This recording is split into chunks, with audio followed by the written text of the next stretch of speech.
Hello and welcome to our 2017 installment of E4, the Last Lecture Series. The E4 Last Lecture Series is a yearly event that we host in the HWCOE. Our engineering ambassadors hosted this year. Special thanks to Josh and Emma and our special events committee for putting all this on. A big round of applause for them.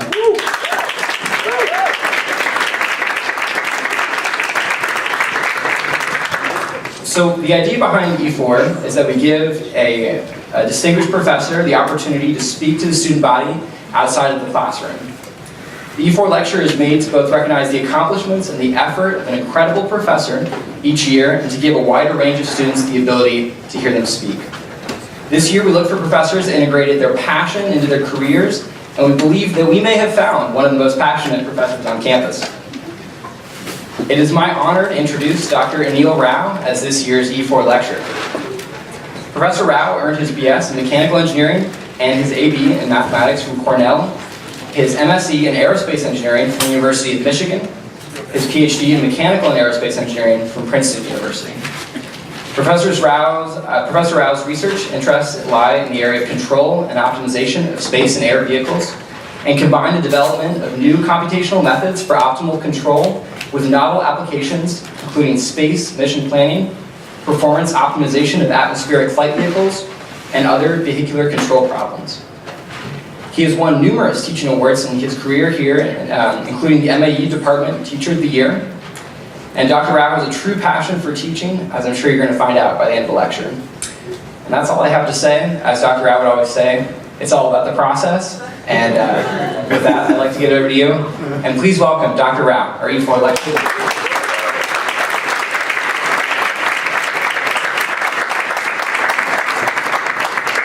Thank you for that great introduction. And thank you to the engineering ambassadors for allowing me the privilege of being able to be up here tonight. It's kind of funny because when I first got the email about this, I ignored it because I thought it was spam, so I was like, and then I got another email apparently a week and a half later, 2 weeks later, whatever it was, and I ignored that one as well because I thought it was just further spam. So then what happened was Josh came to my office and he said, you know, did you get an email from the engineering ambassadors? And I said, who are the engineering ambassadors? I had no idea what he was talking about.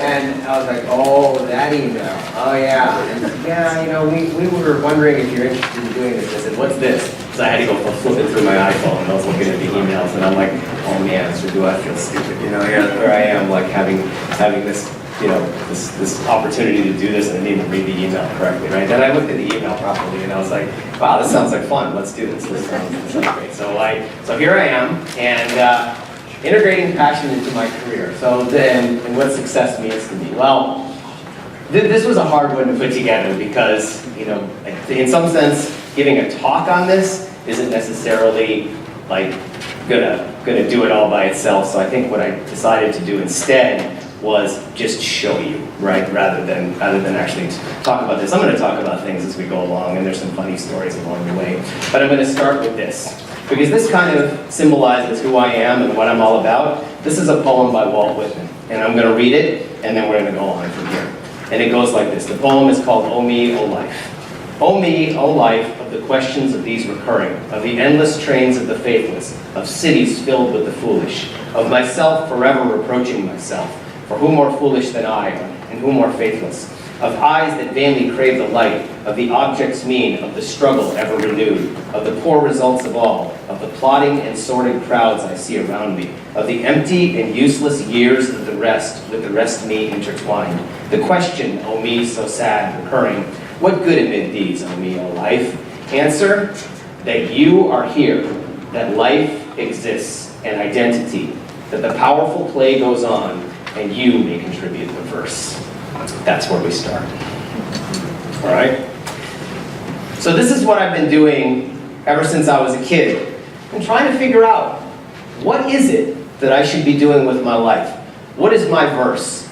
And it's taken me a long time to figure out what my verse is, not because I ever doubted really that I could do something with my life, but I just really never found the thing that I wanted to do until things happened in my life and weird events took place, and all of a sudden it just seemed to be channeling me in directions that actually took me where I wanted to go. So this is the first thing I'm going to start with is, how did I get to the point? Because I do aerospace engineering as in the introduction here. I do a lot of work with space mission planning. I do a lot of work with atmospheric flight mission planning. I'm not going to bore you with all the details of all that stuff. That's just a bunch of engineering. So the thing here is, how did I get to the point that I like all this stuff? Well, so let's look at things that actually started off in my life as being big, monumental events that I remember as a kid. And the first one, which is of course an event that everybody who was alive and old enough to remember, was the Apollo 11 landing, and I was just barely old enough to remember it. I just remember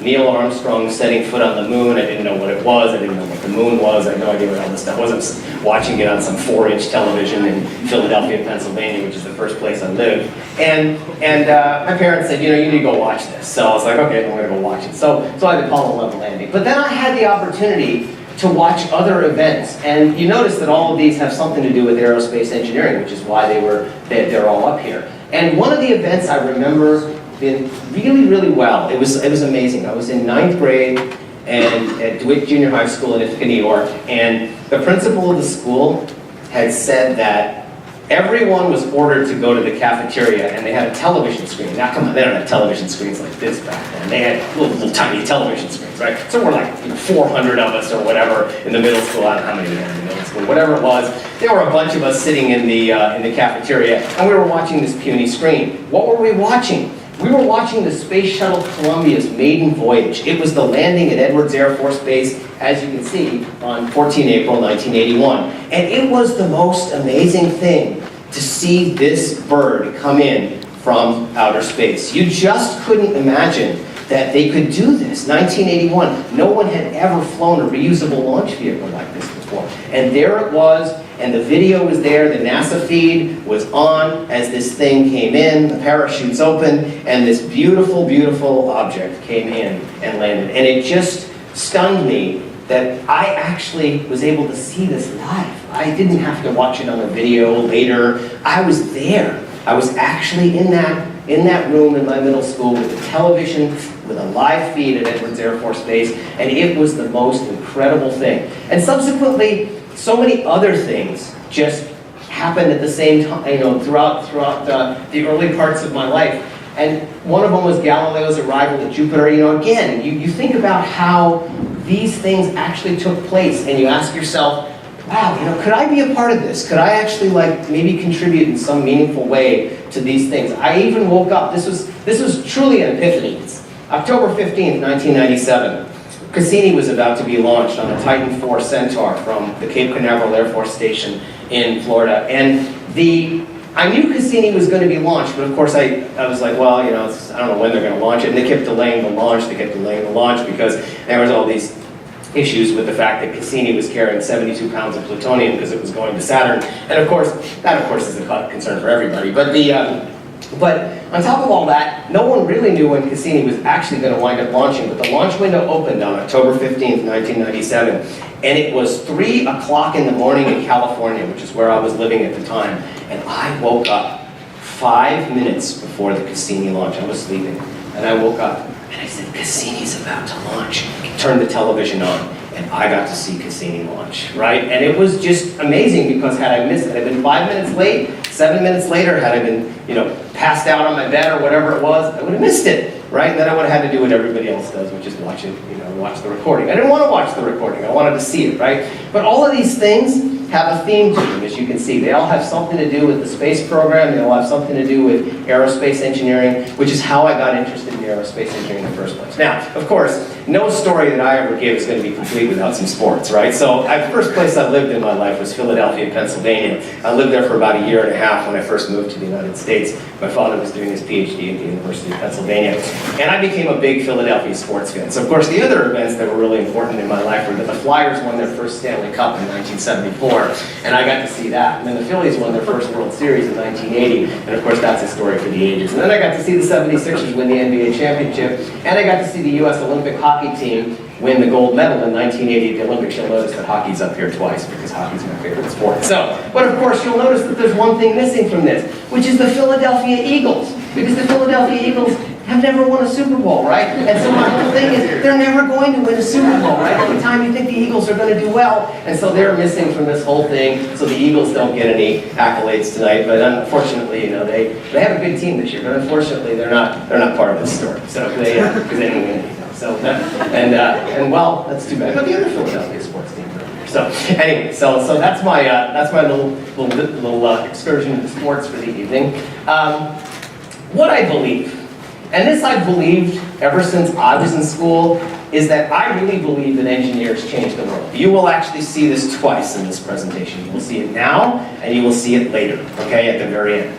So the thing is that I grew up and I wanted to, you know, when I wanted to think about being an engineer, when I finally got to that point, I always thought of engineering as being like this, like sort of robotic, kind of calculating subject. Nobody has any emotion, nobody thinks about anything, no one's creative, no one thinks about how, and, you know, anything beyond just the X's and O's. And so when you think about engineering, it's like, well, that sounds really boring, you know? It's like, who wants to do that, right? I mean, that's not what I want to do with my life. I want to do interesting things. I want to be creative. I want to think about the world in a way that I can make a difference somehow, somewhere. But I don't want it to be like down here in the noise. Who wants to worry about the noise? So I don't believe that, right? What I believe is that engineers have all of these great attributes, which people don't associate with them because everyone thinks engineers are just technocrats, but they're not. Because if you think about all the things that engineers have done over the years, whether it be the iPhone that you hold in your hand, whether it be Apollo 11 landing on the moon, you have to be artistic. You have to understand history. You've got to understand philosophy, because if you don't understand all this stuff, you won't be able to integrate things. And that's what engineers do.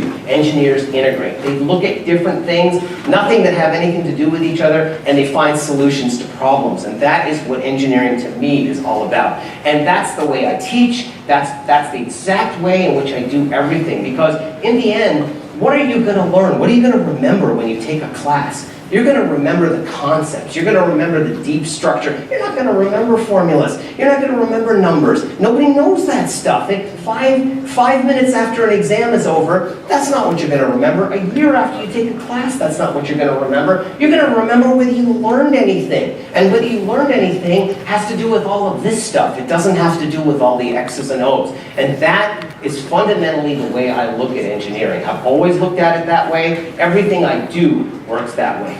Language is such an important part of engineering. And like they said at the beginning, the process is so important, right? So you don't get credit for something if you don't do the process, right? So anyone who's taken my class knows this, right? That I basically am completely a process-driven person. So if you don't have the process right, you don't get any credit. I don't care what the final answer is, because the answer doesn't matter, right? The answer is irrelevant, right? What matters is that you know what you're doing, right? Because if you know what you're doing, you can work your way through almost anything, right? So along the way, there are lots of people who have inspired me. And they've inspired me to be the person that I am today, and the way I communicate to other people, the things that I think are important, so hopefully they'll think that some of this stuff is important. And these are only a few, because I can't put everybody up here, but these are people who have really made a difference to me in my life. And the first one's my dad. My father's a professor at Cornell University, and my father is the typical person who, no matter how far he ever gets in his life, nothing ever changes for him. He is 81 years old now, and he works just as hard at 81 as he did when he was 21. That's the way he is. He never gives up on anything. He's got more passion for life than virtually anybody I've ever met. Not because not for any other reason other than he just loves what he does. He gets up in the morning and he is on a mission. That is what he is. And he taught me that nothing in the world substitutes for hard work. It doesn't matter. And the reward for hard work, as my father always used to say, it's more hard work. Right? So that's it. That's what you get. And that's my dad. The other people, my high school calculus teacher, who, to be honest with you, I don't think I ever had a teacher in my life who made me feel the way he feels. He made me feel. He was amazing.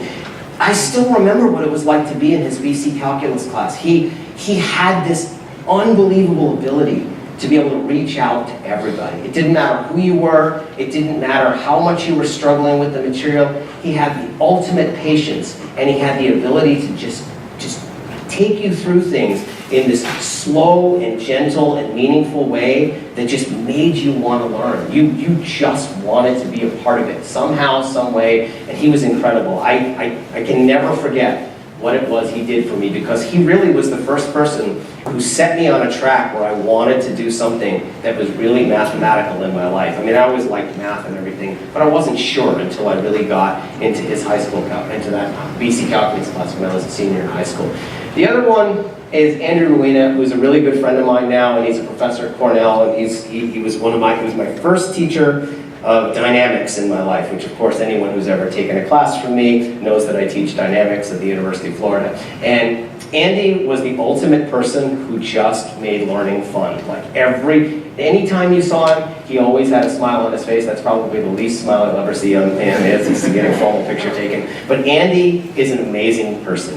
Everything about him is amazing. He was goofy, he was fun, he was intellectual, he was one of the smartest people I've ever met in my life, and he just made it fun. Like you could not take his class and not have fun. That was it. And then the last one, of course, is my PhD advisor, Ken Mees, who's now a professor at the University of California, Irvine. And I will have to say that I wasn't the easiest PhD student in the world to deal with. So, I think the last word I had with him when I finished my PhD was almost exactly what I put up here. I was sitting in his office after I was done with my PhD, and I just said to him, Ken, I just have one thing I really want to tell you. And he said, what's that? I said, thanks so much for putting up with me for the last several years. I said, I know I haven't been the easiest person in the world to deal with. And I said, how can I repay you? And he said to me, you can repay me by going out into the world and doing the same thing that I did for you for somebody else. That's how you do it. And so that set me on the course of what I believe everybody should do, which is there's no concept in my life and no concept in my mind of payback. There's no payback. There's no retribution, none of that stuff. There is pay forward. That's how we work, right? When somebody does something for you, you return the favor by doing it for somebody else. And then that person returns the favor by doing it for somebody else. And that's what makes the world a better place. That's how we grow. That's how civilization evolves. That's how everything we do, life in general, is all about paying forward. And I believe in pay forward. I don't believe in payback. There's no payback, right? So no one ever has to pay me back for anything, because I don't think that's the right way to go. Go do something good for somebody else, and you will have paid me back. That's the way it works. And so these people had one thing in common. They all chased their passions. And they taught me that no matter what I do with my life, that's what I need to do. I need to chase my passion. And it's not about the things that I thought it was. So, as I was growing up, so let's see, what are the sources of my passion? I was growing up, but there are lots of things that, in my life now are the sources of my passion. The first ones are the three beautiful people in this picture, because there's a fourth one that's not. And they are, of course, my wife and my two kids, and that's my daughter and my son.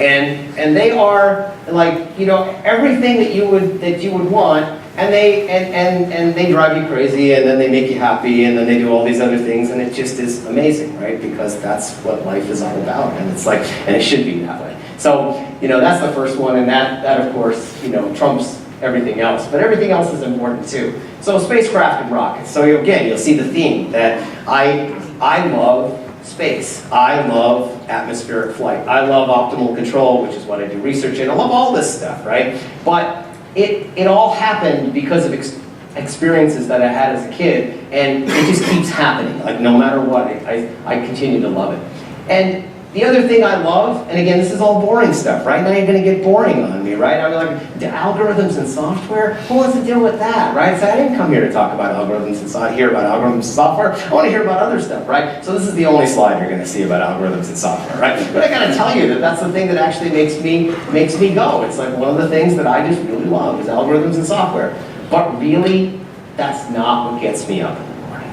What gets me up in the morning is that I have a very, very limited amount of ability. Just a little bit, right? Just somewhere along the way, God gave me this little bit, and I am going to use it, and I want to make people's lives better. And I love making young people's lives better, because all of you sitting in this room have the opportunity to change the world. You really do. You can't like I can't oversell that. It is really important that all of you understand that you are at the point in your careers where lots of different things can happen to you, but you all have the potential to make an impact in the world, and a really, really big impact. And that's where I come in, is that my goal is to make it possible for you to be able to do that, right? So again, it's not really about me, right? It's about all the things that I can do to make other people's lives better. It's not about, I mean, it could easily be about me, but that's not gonna help anybody, so there's no point in doing that, and that's not what I believe in. So how did it all happen? And this is where I had to spend some time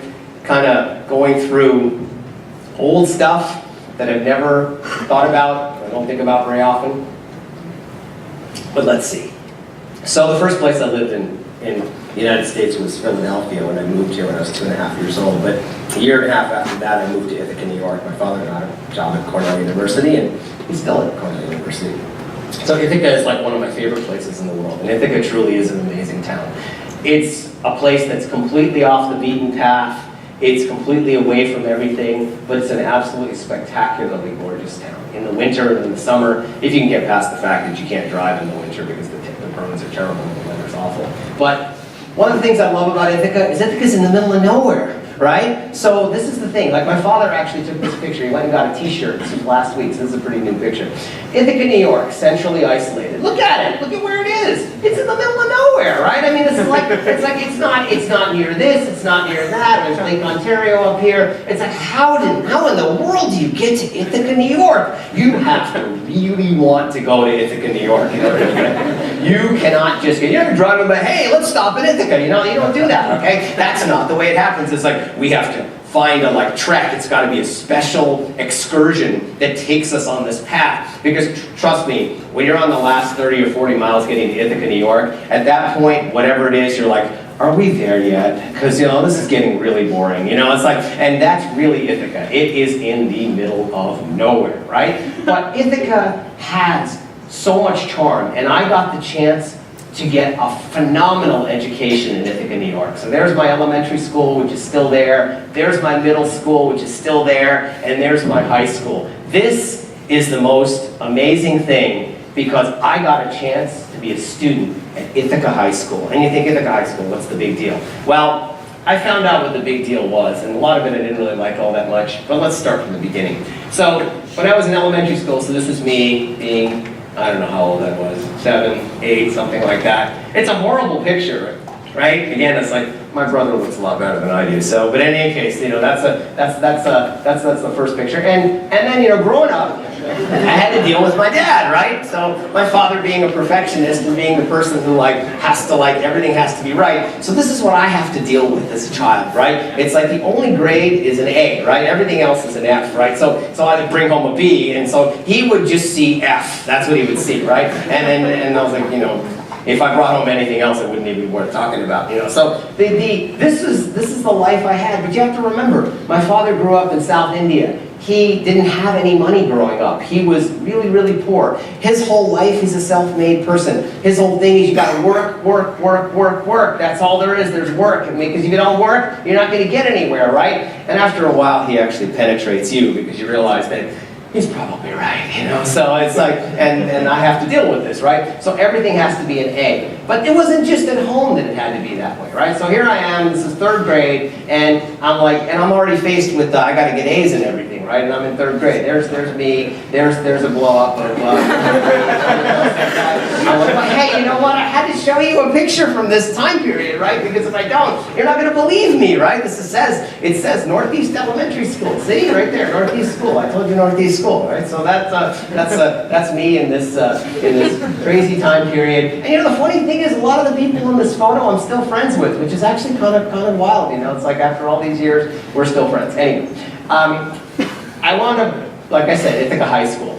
It was the class of 1984. 1984, right? So that's really Orwellian, right? So it's like there's a book. I think there's a book, right? It's named after 1984. I think it's called 1984, right? So so in any case, I was the class of 1984, and so 1984 was an interesting year for a lot of reasons because Rolling Stone magazine says 1984 was the #1 year in the history of pop music, which whether you believe it or not, or whether you agree with it or not, is true. Now this is a picture over here of the National Honor Society from 1984. There's me, right there, right? So in any case, you can see that I'm like in the midst of all this chaos. Well, what was this chaos? So I went to school with a bunch of complete type A personalities, people who were significantly smarter than me, and I just had a hard time dealing with this because everybody was high-powered. The girl who graduated #1 in my class went to Princeton and then went to Stanford and then became a member of the National Academy of Science when she was 47 years old, and she's amazing. She's an amazing person. But these are the kind of people I had to deal with going to school, right? So me, being whoever I was, with my marginal amount of intelligence, had to deal with all these people, and I had a hard time with it because I wasn't as good as they were. They were really, really good. It was an insanely competitive environment. It was really, really difficult to keep up. But I managed it, and I managed to get through high school as difficult as that was, and I learned a lot in the process too. Because the one thing I learned, and this is what I do now, is that when you're surrounded by really smart people, it makes you better at what you do. That's the one thing that you get, which I didn't understand when I was 15 years old, right? Why in the world would I surround myself around? I want to be surrounded by a bunch of people who are much smarter than me. Well, help me be more competitive, help me get better at what I do. And I never got the chance, in some ways I never got a chance to thank everybody for that, because the truth is that if it hadn't been that kind of a competitive environment, I don't know if I would have gotten as far as I have. Not that I've gotten very far, but but then, being a Cornell University town, Ithaca, I got the amazing opportunity in my life to attend Cornell University. And this was where my life started to change and what I really thought about. I thought about what I wanted to do. So, what is the typical thing that an 18-year-old Ivy League student wants to do?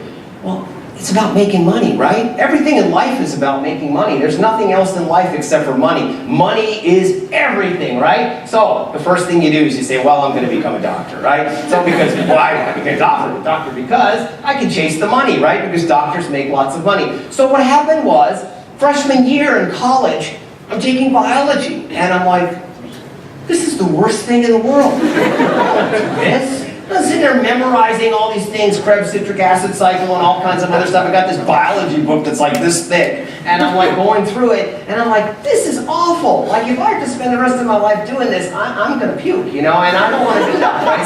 So I don't want to be in this situation, right? So then I thought, well, what's something else I can do besides biology that would be like my passion and the thing that I would really want to do? Well, of course, what's the next thing you can do to chase money? Is you can go get an MBA, right? So I can go get an MBA. My father was a business school professor. So of course I'm thinking to myself, well, maybe I just missed the boat the first time around, I'll do it this time. And what happened was, during my time at Cornell, I wound up being a co-op at General Electric Plastics, which is no longer owned by General Electric, but it's in Pittsfield, Massachusetts. And I was really excited about this co-op job because I got the chance to do like technical marketing, and I was getting a chance to do all kinds of other things. Within like 4 days of this job, I was falling asleep. I was the worst thing in the world.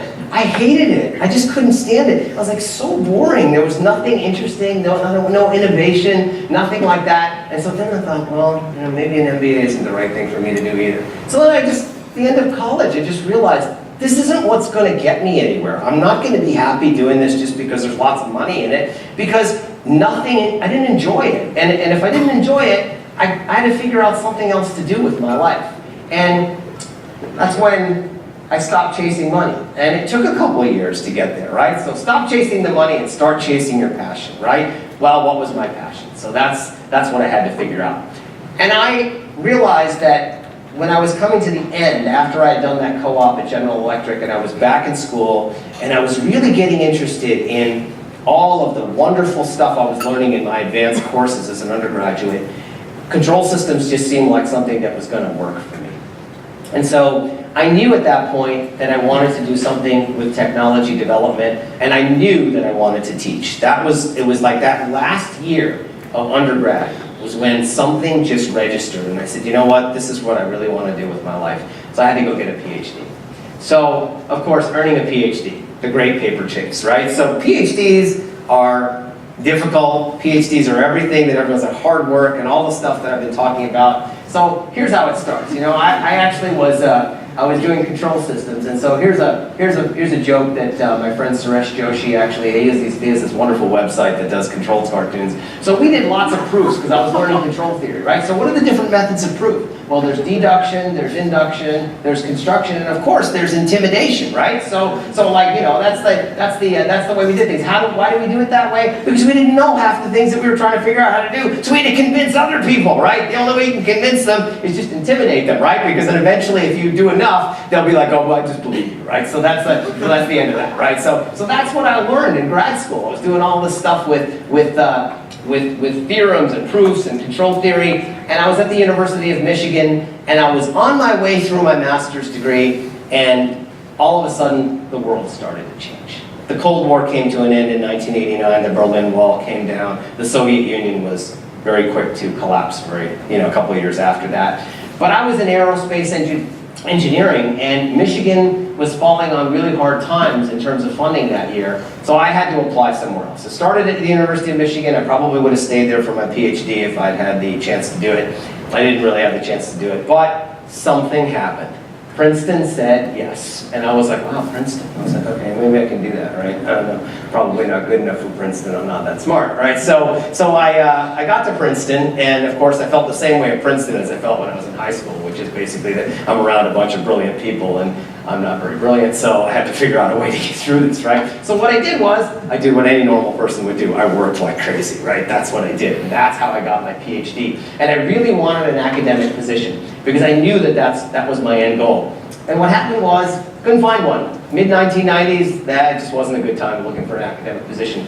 But I got a chance to do yet something else. So here I was with a PhD in hand, and I got a job at the Aerospace Corporation in Los Angeles. And the Aerospace Corporation is a big federally funded research and development center that does a lot of work in space technology. They do a lot of work for the Air Force. And I got the chance to see things that I never thought I would ever get to see in my life. First, I got all these cool projects to work on. I got to work on all kinds of stuff with launch vehicle mission analysis. I was like, this is really awesome, right? And then I got a chance to work on all kinds of cool orbital transfer stuff. That was really cool too. And I got the chance to work on debris, right? I was like, I don't know anything about debris. It's like somebody hands me a problem and says, we need to figure this out. And I'm like, I don't know anything about this. It says, well, you have a PhD, you figure it out, right? So that's how this works, right? That's why we're paying you, because otherwise, why did you spend all those years in school? And I said, yeah, that's a really good point. But, it's like, so I guess I'll do that, okay? I'll figure out it. And the answer is, you can't say that there is no answer, right? The answer is you gotta find a way to do it, right? That's how this works. Otherwise, they'll just find somebody else to do it, and they're not gonna have you do it, right? But after a few years doing this, it just wasn't what I wanted to do. It was like, I liked it, and I hated living in Los Angeles, but I liked what I did, but it just still wasn't the thing I wanted to do. So I kept searching. And then things like happened in the weirdest way. So what I'm about to show you is a little bit strange, but I really wanted to get back to academics. So the first thing that happened was in the year 2000, things started to happen. There's my wife, and we got married. There's my son, and it was one of these things that something else right along the way came up, and that was I got a chance to work at 555 Technology Square in Cambridge, Massachusetts, Draper Laboratory. So Draper is another not-for-profit research lab, and they do all kinds of work in guidance and control of aerospace vehicles and stuff, and there was like a really cool opportunity here for me to be a lot closer to academics. Draper's in Cambridge, it's in Boston. Boston's the epicenter of the world when it comes to academics. Maybe something was going to rub off here. I don't know. But I got there and I was so bored at Draper. I was so bored. I was like at meetings and schedules and this thing and that thing. So most of my job was spent doing this kind of stuff, right? And I'm like, but that's not what I want to do, right? And I'm like, well, what's going on here? But there was 5% of it that just drove me and loved it. I got the chance to do cool research. I got a chance to work on everything from spacecraft formation flying to trajectory optimization stuff, which I still do today. And I got the chance to supervise a couple of MIT students, and that was a lot of fun. It was really amazing. And I knew at that point that this is what I wanted to do. So there I was at Draper. Most of my job wasn't all that exciting, but there was a part of it that was. And then weird things started to happen. how do I make this happen? So this is the hard part, is that once you get a certain ways into your career, it becomes a little bit more difficult to navigate your way, because then you have more experience and you kind of get locked in, and people associate you with doing certain kinds of work, and your resume gets built in a certain way and all this stuff. And so I needed to figure out a way to do this before it was too late. And what happened was I got stuck on these projects, which were kind of dead end, but they were forever projects that I just couldn't get myself out of it. Which leads me to, of course, the following quote from Hotel California, which was, "Relax," said the night man. "We are programmed to receive. You can check out anytime you like, but you can never leave," right? So that was where I was. I had checked out, but I can't leave, right? So then weird things started to happen. Literally, I can't make this up. Out of nowhere, a funny thing happened to me one day on the way to the forum. It was August 2001, and this is what happened. I got a phone call out of the blue from John Balliol, who at that time was the chairman of the mechanical engineering department at Boston University. And I was like, I talked to John once in my life previous to that, and he remembered me. I guess he remembered me that I was a draper. He asked me the question, "We need somebody to teach engineering dynamics. Are you interested?" And I was like, "Yeah, I am seriously interested. This is really cool," right? And I was like, "Why did you think of me?" He said, I knew you worked at Draper, and I knew that, they do a lot of work with guidance and control of aerospace vehicles, and I figured, I'll just give you a call. I have no faculty that can teach dynamics." I said, "Why not?" He said, "Because they're all on sabbatical. So everybody's out, right? They're all on vacation for a year, right? So I got this wonderful opportunity to teach dynamics." And of course, many of you who've taken dynamics from me think that, well, I really know what I'm talking about. Well, let's see how it started. Right? So the first thing was, I could have said no. I was like, because he said to me, "The salary is terrible." And I looked at him and I was like, "You really think I'm going to take an adjunct faculty position for the salary? It's not about the money. It's got to be about me wanting to do something that I really want to do," right? So oh my gosh. So then I was like, I'm going to take this. This is one of those carpe diem moments that I have to do this, right? So I was so excited. I got a chance to teach. This is what I always wanted to do with my life, right? So here I am preparing all my notes, August of 2001. I'm going through the book, and I'm like, oh, they're going to love this. This is going to be so cool, right? This is going to be the greatest thing in the world, right? Let's just say that that's really not the way it happened. Okay, so this wasn't really the way I wanted it to start, but some things happen. So the first thing happened was very first lecture. And me, with all of the energy that I've got, I'm sitting there writing on the board, I'm doing all this linear algebra, I'm got matrices, matrix transposes, I've got all this weird stuff going on, and then all of a sudden, 45 minutes into class, a student raises their hand. I'm completely checked out at this point, because I'm thinking, this is awesome, right? I'm deriving everything from first principles, and this is all going really, really well. Nobody's asking any questions, they're all scribbling notes, it's furiously copying notes. I'm writing 7,000 miles a minute, and I'm like, oh my gosh, this is horrible, it's so finally, student raises his hand. He has a question. I turn around, and I said, "Okay, sure, what's your question?" And he says, "What's a matrix transpose?" And I said, looked at him, stared, walked up to him like this. And I said, "Have you not taken linear algebra?" And he shakes his head, "No." I looked around. I said, "Has anyone in the room taken linear algebra?" Everybody shook their head. Everybody. And I'm like, oh my gosh, what did I do? I completely messed this up, right? So I was like, I guess nobody understood what I was talking about, right? So they had no idea what I was talking about. Nothing. I literally could have been just writing in hieroglyphics, and they would have been just as good with that as whatever I wrote, right? So there I was. I wanted to do this. I wanted to teach. This was the thing I've been waiting to do for I don't know, since the beginning of time, And here I was, completely messed this whole thing up. I completely messed it up. I felt terrible. I was like, what am I supposed to do? So here's what I did. Told the class, here's what we're going to do. So at Boston University, classes are twice a week for an hour and a half. So we were 45 minutes into a 90-minute lecture. And I said, we're going to stop. And they said, what do you mean we're going to stop? We still have 45 minutes left. I said, yes, but if you really want me to keep going with these notes that I have in my hand here, you're going to be really sorry. Right? So that's not, you don't want to do that, right? And so what happened was, I said, everybody in the room, very seriously, I was deadpan about this when it happened. I said, everyone, I want you to take all the sheets of paper that you have written your notes on, and I want you to tear them out of your notebooks and throw them in the garbage. I will incinerate them, burn them, do whatever you want to do, but don't ever look at them again, because we are starting this thing again next lecture. And of course, what's the reaction that you're going to get? This is your very first lecture that you've ever taught in your life. You got about 50 students at Boston University who are paying good money to go to college, and they're looking at you and they're like, you have no idea what you're talking about, right? And surely I really didn't know what I was talking about. That was the problem. And so there I was, and as the students were leaving the classroom, I could hear them murmuring under their breath. And I was like, this is going to be an extremely long semester, because I had completely lost all credibility at that point. There was nothing I could do. So what did I do? Well, I had to figure out what to do, right? I was like, this is not going well, right? So I had to rethink this whole process. Every single thing I had to start over again. And it was not that easy, but you know what? I really, really wanted to do it. It wasn't about the money. They weren't paying me enough for this to be about the money. This is what I always wanted to do with my life. And now, you know what they say, be careful what you ask for, because you might actually get it, right? That's what I had. I had a class full of students. I had no idea what I was doing. I needed to go figure it out, right? So I spent the whole semester going through this.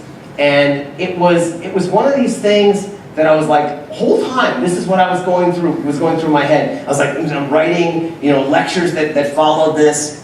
And I'm like, please be okay with this, really, because it's like I really screwed this up. I really need the opportunity to redeem myself. This is what was going through my head, right? I was like, and so what happened was there was weird stuff that just occurred. And this story, I honestly cannot make this up. I don't think my wildest imagination could ever come up with this story. I finished that semester. It was fall of 2001, and it actually wound up going pretty well. I mean, the students were happy with everything. They asked me to teach the class again the next semester. So now we're in spring of 2002. And it's about April 2002 one day, and it's about 5:30 in the evening. My class was at 6 o'clock. And I usually gave myself about a half an hour to get over to Boston University. So I left at 5:30 from Draper, and I'm driving, and the weather's terrible in Boston that night. It was absolutely horrible. I just completely misjudged and misplanned. There I was on the Longfellow Bridge, and I'm driving across to Boston from Cambridge, and I'm like, I'm never going to make it there on time. Usually I would get there about 5 minutes to 6, and I had enough time to just walk over to the classroom. I wasn't even going to be close. I showed up that night to the classroom at about 6:30 to 6:35. Now, what do you think the average student's going to do when you're over a half an hour late for class? What do you think? So what does everybody think?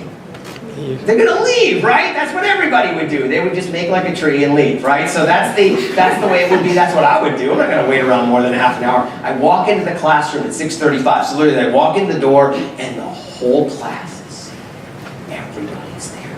And I'm like, you're all still here. Why are you all still here? You should all have left, right? And they said, one of the students in the class said, Professor Rao, I have a question. I said, what's that?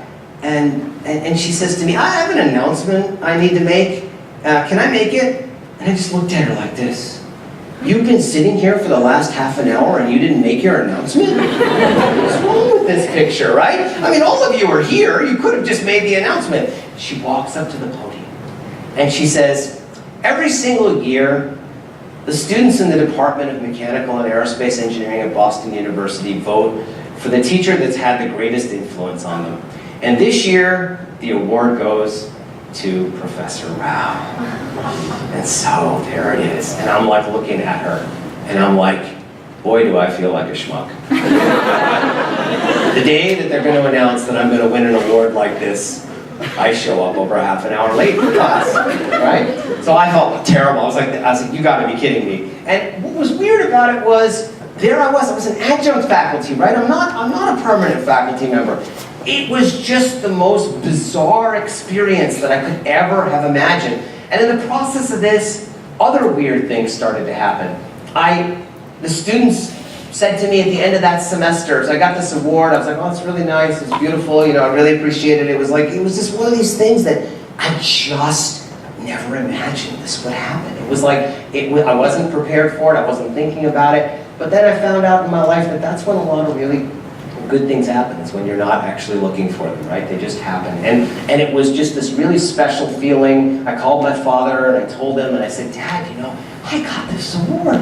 Why would they do that? I said, you know, I was like, all the people, why would I get it? I couldn't possibly be that good. There's no way. I'm not that smart. You know, it goes back to my old thing. I'm not that smart, right? So the thing was that I was like, well, maybe this is something I could do, right? But I'm never going to I never hadn't gotten any opportunities at this point for a permanent faculty position, so my feeling was, I'm just going to keep doing this adjunct thing and it'll be fun.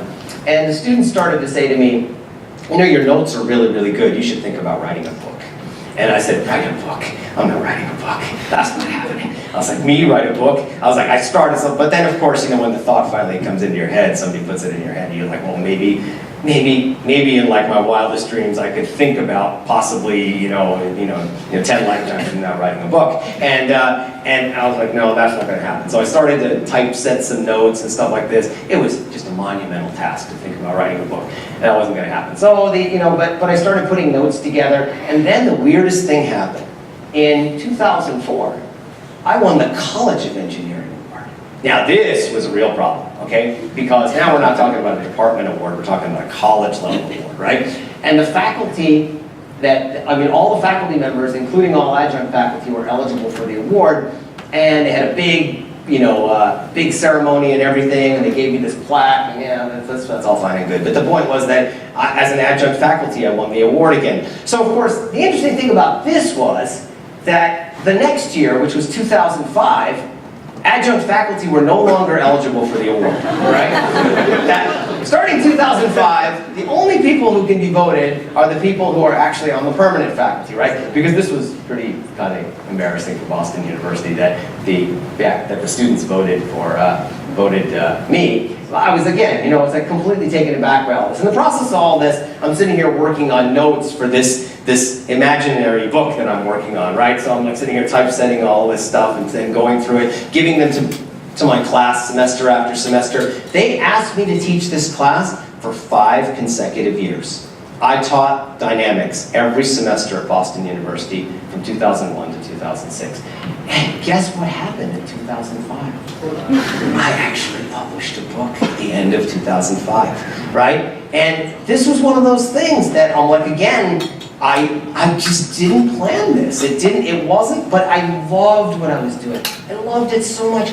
I used to have weekend office hours at Boston University because I couldn't have them during the week because I was working all the time, right? So Saturday I would schlep myself over to BU. I lived in Framingham at the time, and I would be like, well, let's just get together and let's just do dynamics, right? Dynamics was fun, right? I was having a great time with all this stuff. And it all was all fine at that point because I was like, okay, maybe I'm not doing everything I want to do at Draper. But I'm still having some fun with some stuff. I get to teach this gig on the side. Everything was going well. And then, weird things happened. Weird things happened. So, 2005, December. My daughter was born on the 13th of December. Well, it was her birthday on the 13th. It was my birthday on the 14th, right? So I was like, cool. I was like, that's a pretty good birthday present, right? And what happened?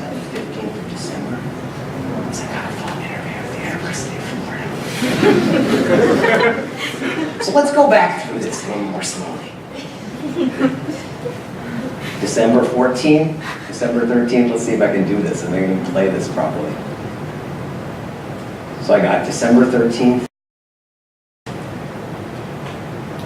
December 14th, and December 15th. They say things happen in threes, right?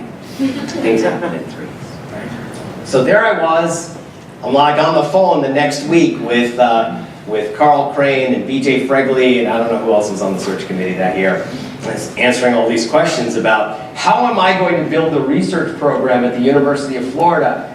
It was not something that I was thinking about. What happened was this job ad, I saw it on the web somewhere, and I was like, okay, you know what? Yeah, you know, that's like, I'm not gonna get this job. So I just typed up some cover letter, and I put my resume together, put my CV together, and I just shipped it off. And I was just like, completely forgot about it. And then this happened, and I'm like, okay, now, you know what? Like, I can't plan for any of this stuff. So I just like kind of went with the flow at this point, and I got a job interview, and I went and gave a seminar, and I was like all this stuff, and eventually I got a job offer, and I was like, I'm gonna be a Gator. I'm moving to Gainesville, Florida. I live in Boston. Am I crazy? I'm moving to Gainesville, Florida. Like I like Boston's the coolest place in the world. It's like the epicenter of academics, and I'm going to be going to Gainesville. And I thought to myself, I'm like, really? I'm going to move to Gainesville? Like, people are looking at me at Draper. They're like, you know, one of my really good friends at Draper, and he's looking at me. He's like, Gainesville, Florida, eh? You know? And I'm like, yeah, I think it's Gainesville. I think that's the way it works. But you know what? As they say, the University of Florida is in Gainesville, but the Gator Nation is everywhere, and it is everywhere, right? So I got this amazing opportunity to do these things that I never in a million years thought I was going to get the chance to do. I thought my life was going to be this mundane, really boring, like, you know, thing of, I get to teach on the side, and I get to do this job that pays the bills and all this stuff. And that really is what I thought my life was going to be all about. But it didn't turn out to be that way. And it happened in ways that I would never have planned, but I wouldn't have changed a thing, because it was just amazing how it all happened. And here I am giving this lecture today because all of these things happened, most of which I did not plan for. I just was in the right place at the right time, and it just happened. Well, you know, maybe I'm a little smarter than I give myself credit for, but not much more, not much smarter, right? Just a little bit, you know. And but the thing was that I worked for all this stuff. I worked hard. I was constantly working. I was constantly trying. I was like, I never gave up, no matter whether it was something I really liked or whether it was something I really didn't like. I just pushed forward, always pushing forward. That was the thing. And so, what happened when I got here was I had to build a PhD program. How do you build a PhD program? Here's how you build a PhD program. All these amazing people are my current and former PhD students. This is an amazing group. Like, every single person in this picture is just a profound individual. And they make your life so good because they work so hard, and you have to just marvel at them as they do this. And none of this would have happened without all of these amazing people. So this is the first thing that I realized. Now I'm transitioning a little bit into what success means to me, which is that the first thing you need to do is surround yourself with people who are much smarter than you. But that goes back to when I was in high school, right? Because when I was in high school, I was surrounded by people that were much smarter than me, and it made me better. And then I realized when I went to graduate school, when I went to college, I was surrounded by people who were much better than me. It made me better. So what's the first thing that I had to do when I got to the University of Florida? Surround myself with people who were much better than me, right? And this is what I got. And these people have done just amazing work over the years. It's incredible. And the second thing is that don't take credit for the success. It's not your success, it's their success. This is a flat poster of all the work that we do. But you know what? I didn't do most of this work. They did it. They're the ones who worked, sweated through all their doctoral dissertations and the journal papers and the software and everything else that makes this research program go. I just sat there and marveled at them, right? That's what I did, and I helped them. I gave them some guidance. I did this, I did that. But it was never about me. It's about them, because they're the ones who are getting the education, and all of you are getting your education. And this is what makes this job so much fun. Is the fact that you get to see all these people go from, I have no idea what I'm talking about, to you are not going to tell me what to do, right? Because that's the way it ends, right? But at the end, when students finishing his or her dissertation, here's what happens, is that they don't listen to you anymore, right? They're like, he doesn't know what he's talking about, right? And I'm like, I know a lot more than he does. And I'm like, well, good, because I'm glad it's that way, because I surely hope that I'm not the one who knows more than you do when we're at the end here, right? You better know more than I do. And that's the beautiful thing about this process, is that by the time you're done, your students will argue with you. And that's when you know it's time for them to graduate, right? They need to get out, right? So whatever they do, it's not going to be here. It's going to be somewhere else. I don't care where you go. I don't care what you do. Do something good with your life, but you will not be doing it here, all right? Because you've already been here, right? And that is what makes this an amazing thing, is that just watching that evolution and watching people actually come into being people that you would never have imagined that a few years earlier they would have been.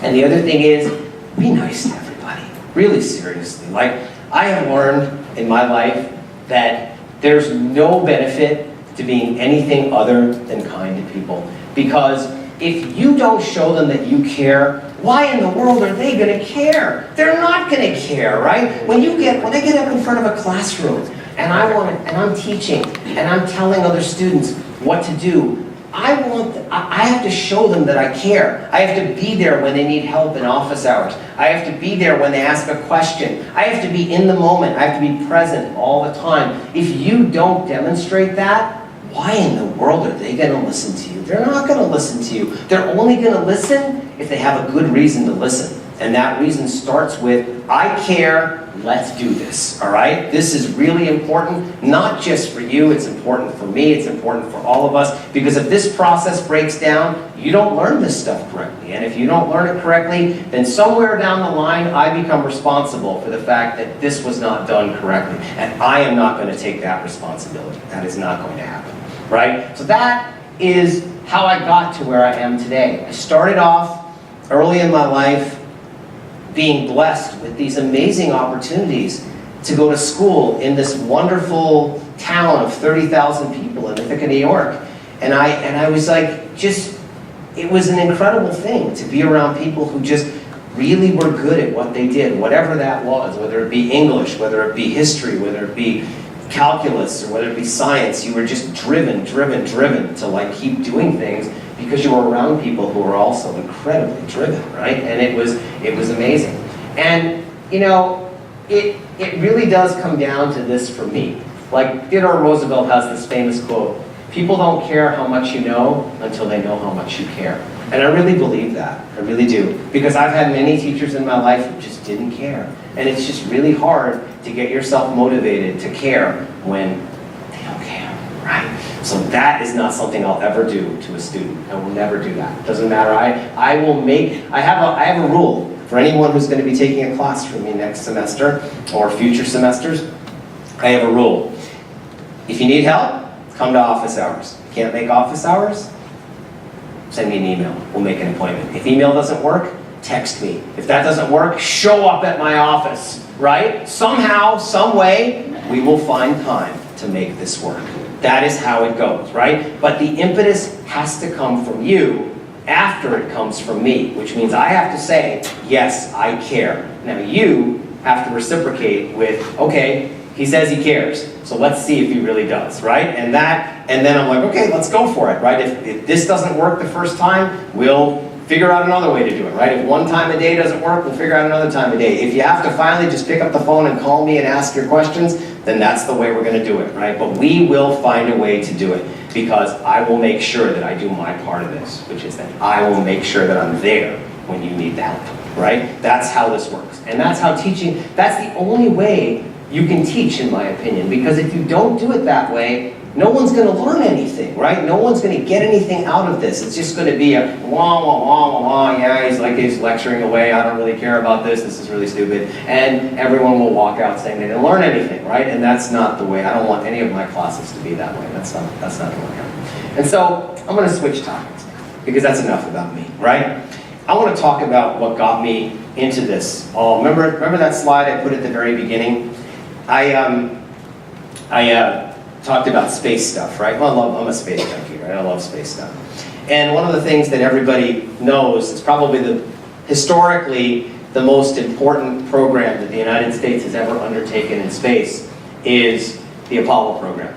And the most famous space mission that everybody knows is Apollo 11, because Apollo 11 landed on the moon. And there's the crew of Apollo 11. Neil Armstrong, Michael Collins, and Edwin Aldrin. And the person I feel sorry for in this is Michael Collins, because Neil Armstrong and Buzz Aldrin got the chance to land on the moon, and Michael Collins had to sit there and wait in lunar orbit as they were doing it, right? So he's sitting there looking down, saying, "Hey, you guys okay down there?" You know, and they're like, you know, maneuvering their way down to the moon, and he's like, "Man, I really wish I could be down there with those guys, but then there'd be nobody up here to like take care of this spacecraft, and they have to get back up here, so I guess I'm the one," right? So that's the way it goes. But you know, he was the command module pilot, and he did his job because he was an astronaut, and he was an American hero, and he was going to do the things that American heroes do, right? But that's not the story I want to tell you, because everybody knows this story, right? Everyone's heard the words of Neil Armstrong, "That's one small step for a man, a giant leap for mankind." Everyone's heard this, right? So that's cliche. So that's not the story that is the story I want to tell today. I want to end this with the following story, which is Apollo 8. How many people in this room have ever heard of Apollo 8? Raise your hands really high. Now, do you know what happened? Don't tell anyone what happened. How many people? I want to know. I want to see how many people in this room have a concept of Apollo 8. 1, 2, 3, 4, 5, 6, some of them, okay? Okay. Now, without answering, do you know what happened during Apollo 8? Yes or no? What was Apollo 8? Just in general, what was the purpose of the mission? That's all I want to know. Don't answer anything else. Do you know? To go around the moon. They went around the moon. Okay. All right. So let's think about that for a little bit. Okay.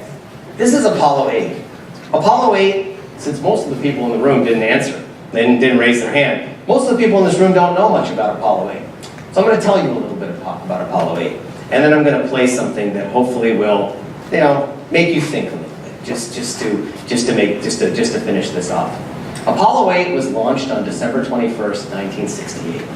It arrived in lunar orbit on the 24th of December, 1968. What's the significance of the 24th of December? Christmas Eve, 1968. 1968 was not a good year for the United States. Martin Luther King Jr. had been assassinated. Bobby Kennedy had been assassinated. 1,200 soldiers were dying every single month in Vietnam. One of the few shining moments of 1968 for this country was Apollo 8. The crew was Frank Borman, James Lovell, and William Anders. This mission was a mission that nobody knew what was going to happen. Think about it. They had never left low Earth orbit. There had no spacecraft in the history of the world that had ever left low Earth orbit, with humans on it or without humans on it. The very first time they ever went to lunar orbit was Apollo 8. Think about it. 1968. This country is already fallen on really, really hard times. In 1967, the Apollo program was almost canceled because the Apollo 1 mission ended in the worst tragedy you could ever imagine. It was a plugs-out test at the Kennedy Space Center. Gus Grissom, Roger Chaffee, and Ed White died in the plugs-out test because a spark was ignited inside the cabin, and it wound up sending this super saturated cabin with oxygen into flames, and all 3 astronauts died. It was the most horrific thing you could ever imagine, and it almost canceled the Apollo program. So there they were, these 3 astronauts, and they're going to lunar orbit, and they've never gone to lunar orbit before, right? 240,000 miles from home. The only thing that's going to keep them alive is that spacecraft. Who has to design that spacecraft? Engineers have to design that spacecraft, right? That has to be the most fault-tolerant thing that you could ever imagine. Now, we don't have, okay, let's look at this. I put it away. The computer on board Apollo 8 couldn't do a small fraction of what my iPhone could do. It was wired, and I mean literally wired.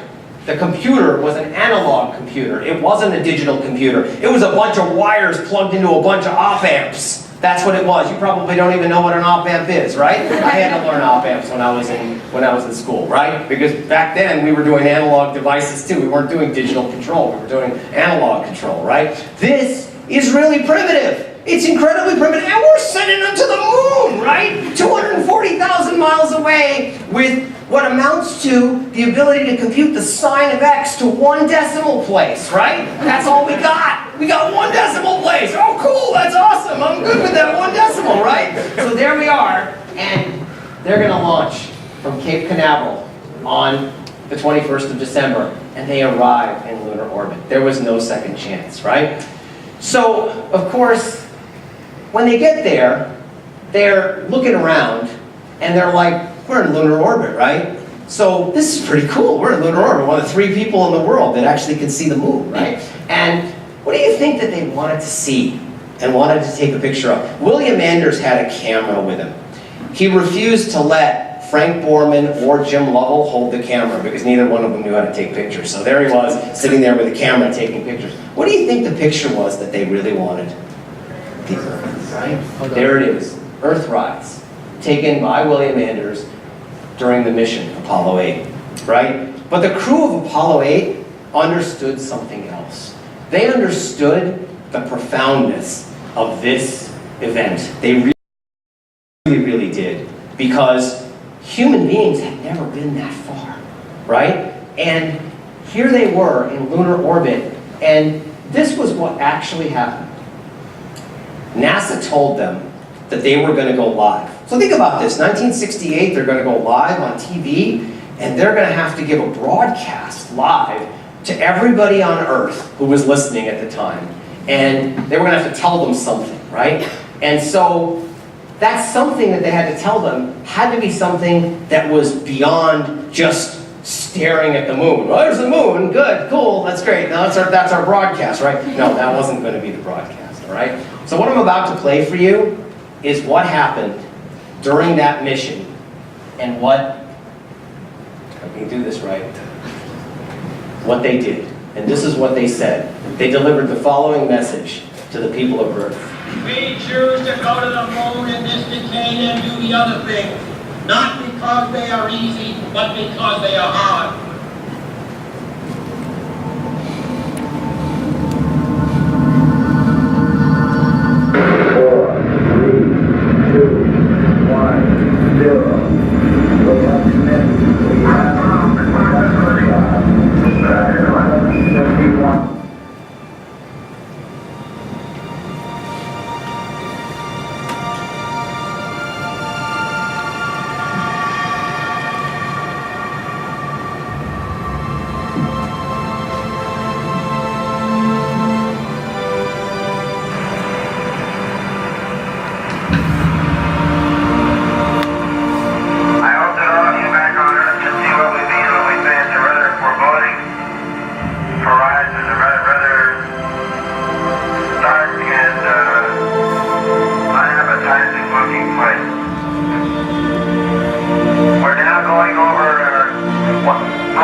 And let it divide the waters from the water. And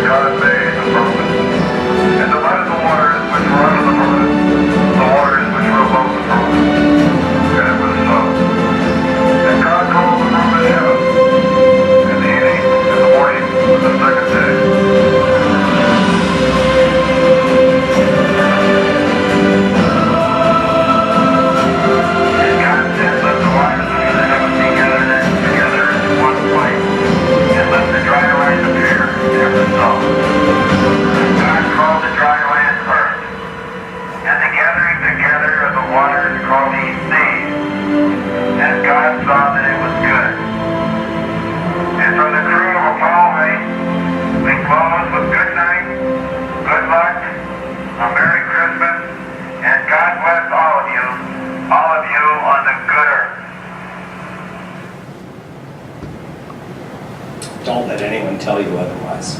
Thank you for your time.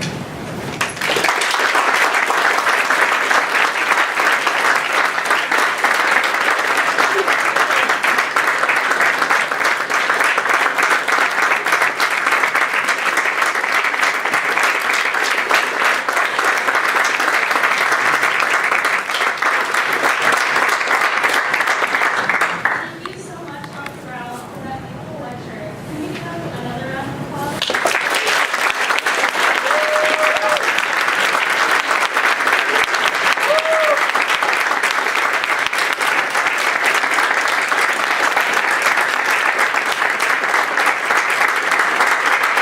Where you are and what success really means and what inspires you.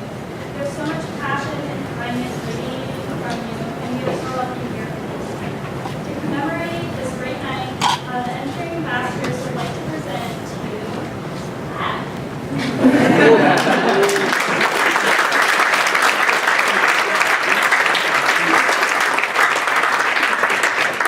Thank you. Again. We really appreciate it. Do you have any last words? I think the crew of Apollo 8 said it. By the way, we are recording this lecture, so the link will be posted on Engineering Ambassadors Facebook page and the event Facebook page. Also, if you're interested in Engineering Ambassadors, so